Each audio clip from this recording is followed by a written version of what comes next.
Bienvenue à Mégoutons du monde. Encore un autre beau pays à visiter aujourd'hui. Je te donne un premier indice.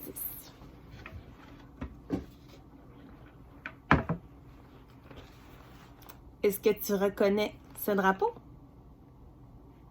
Non? Je te pose une autre question mystère pour voir si tu devines. Le pays en question a été longtemps surnommé le royaume du million d'éléphants. Tu as une idée un peu plus? Je te donne des choix de réponse.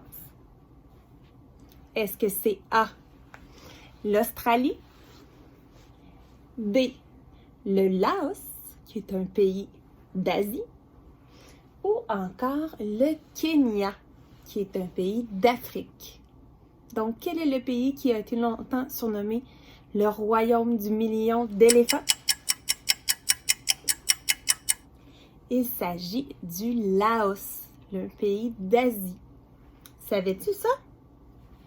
Il y avait un petit piège. C'est sûr que le Kenya, qui est un pays d'Afrique, il y a aussi beaucoup d'éléphants. Mais ce n'est pas le pays qui était appelé le royaume du million d'éléphants. Ça, c'est le Laos.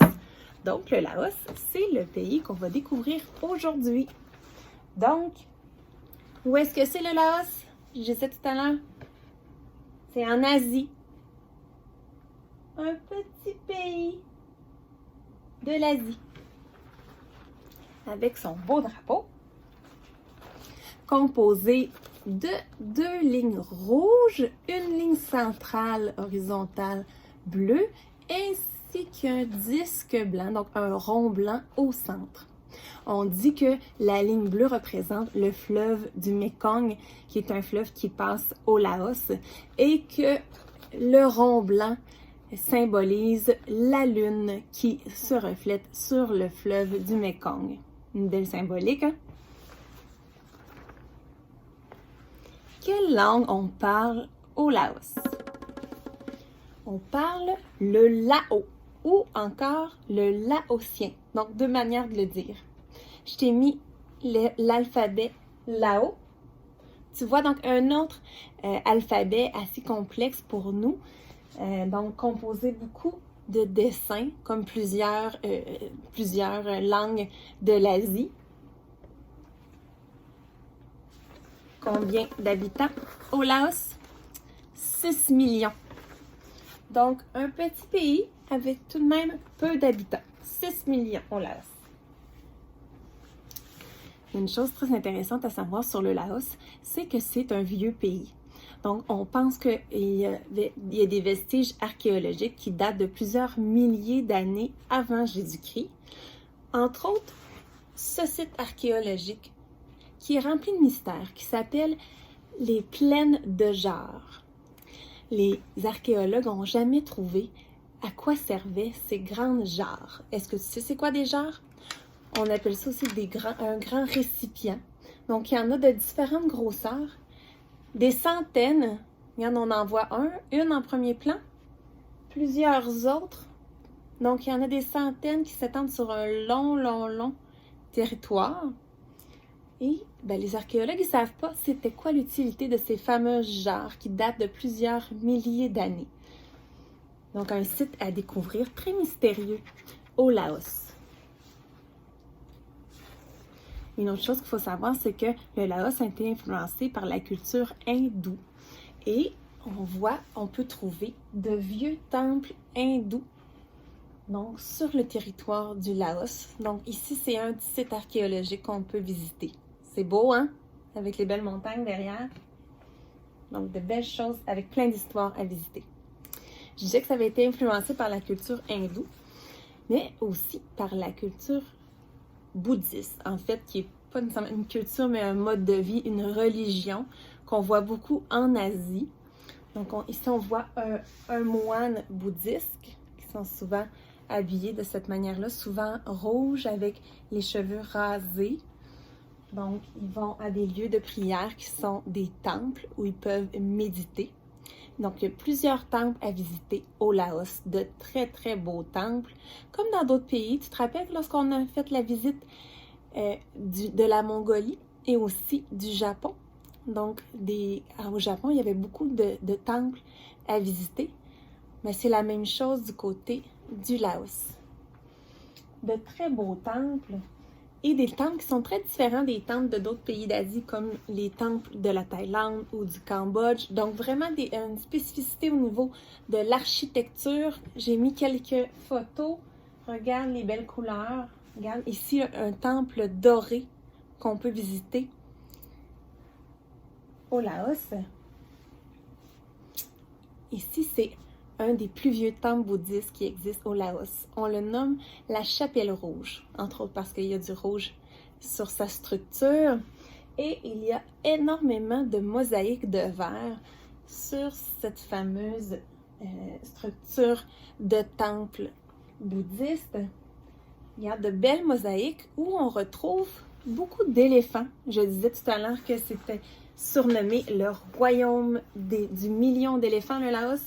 Donc, l'éléphant, pour les Laotiens, c'est très, très important dans leur culture. Ça fait partie de leur quotidien. Donc, ils utilisent les éléphants pour des travaux, mais aussi, ça fait partie de leur histoire. Donc, très, très important pour le cœur de la population du Laos, les éléphants.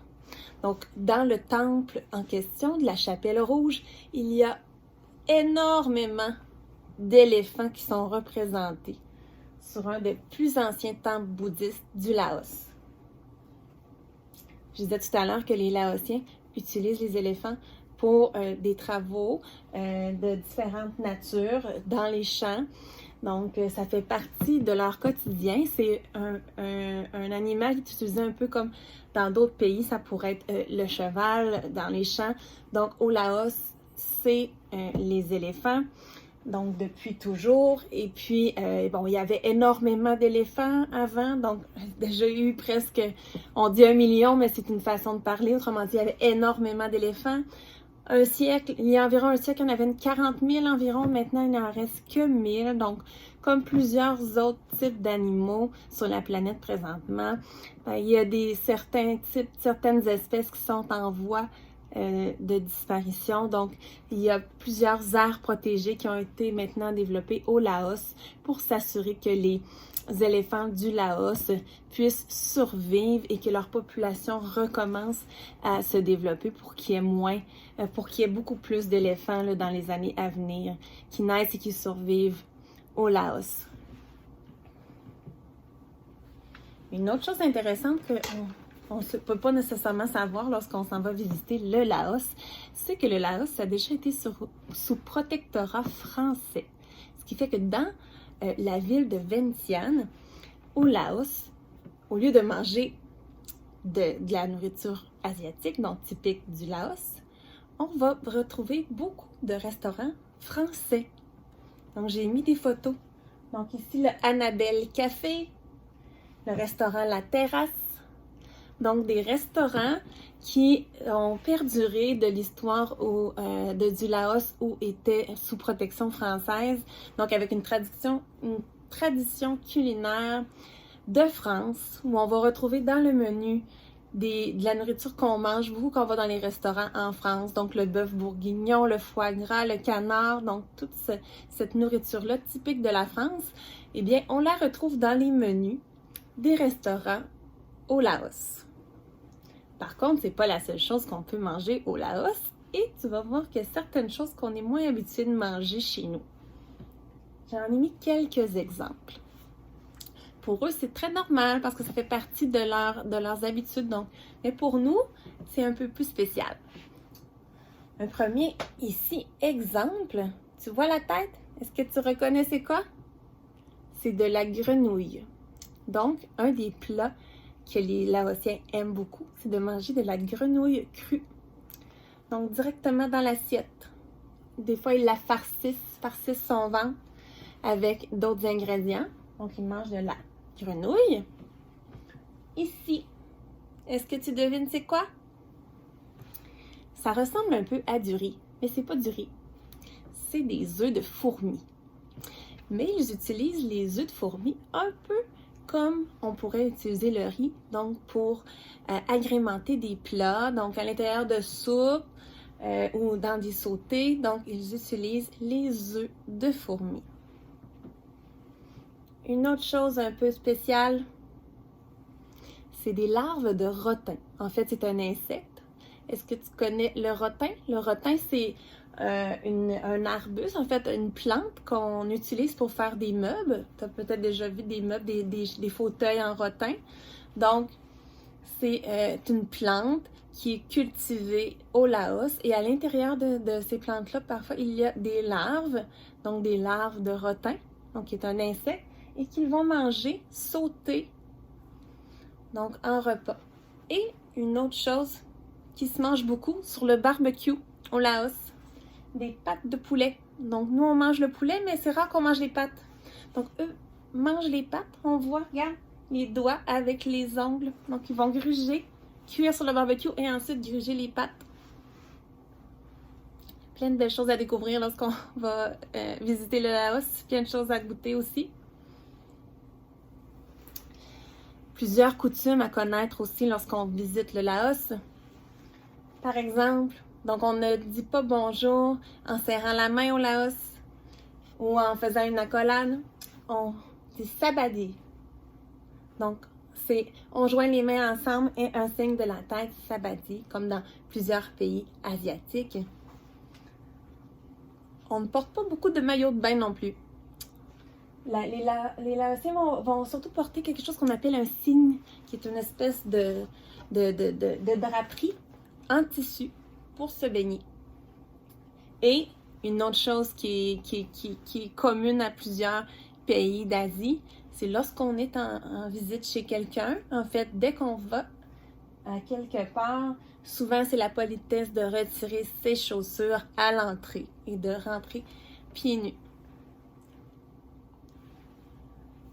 Et la dernière chose, je ne peux pas parler du Laos sans parler, encore une fois, un autre beau pays, plein de paysages merveilleux. Donc, regarde tous les beaux paysages à découvrir au Laos. Les belles cascades, les grandes rivières avec les montagnes. Une chose qu'on peut visiter, il y a beaucoup de grottes. C'est beau, hein, la belle grotte? Et, bon, des champs, beaucoup de culture aussi qui se fait. Donc, les champs de rotin, comme je parlais tout à l'heure, les champs pour la culture du riz, donc il y a beaucoup d'agriculture, donc de beaux paysages à découvrir au Laos. Est-ce que tu as trouvé intéressant notre visite du Laos? Le prochain pays qu'on va visiter, ça va être l'Ukraine. Donc, on change encore de continent. Donc, on retourne du côté de l'Europe visiter l'Ukraine. Donc, je te dis à bientôt. Bye bye!